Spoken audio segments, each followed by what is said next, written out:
Hello guys, we are fixing today this Kitchenaid ice machine.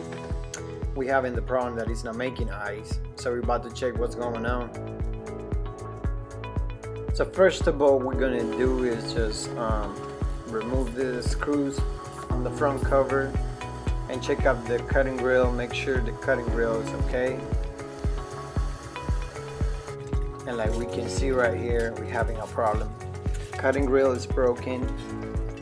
If the cutting grill is broken, there's a problem because the ice is going to be sliding, but it's not going to be cutting the ice. So in this case, what we have to do is replace the cutting grill by removing the screws that they have on each corner and disconnect the cutting grill itself. Disconnect the sensor or it cannot be on the way. We can slide now the cutting grill out. You see right here it's broken, so we have already the new cutting grill, and we're gonna open the box, try to get this new part. Lucky with us, we had it in our truck already. We gotta remove this paper around. It looks pretty good.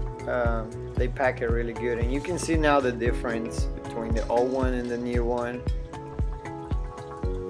And it looks great, so we put the old one back to the box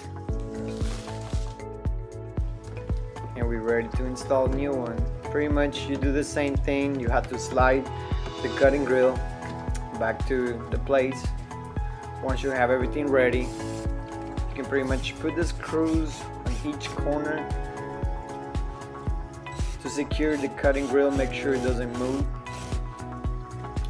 Once we finish this process, we connect the cutting grill, the new connection, to the computer board, and of course the sensor.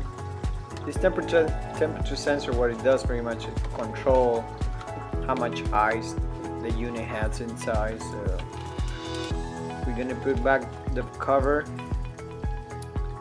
and the screws.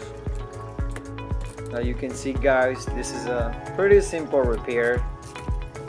Just like that, this shop is all complete. Ice makers should start making ice pretty soon. If you have any questions, leave your comment below. And if you like this video, drop that like and don't forget to subscribe to InFix.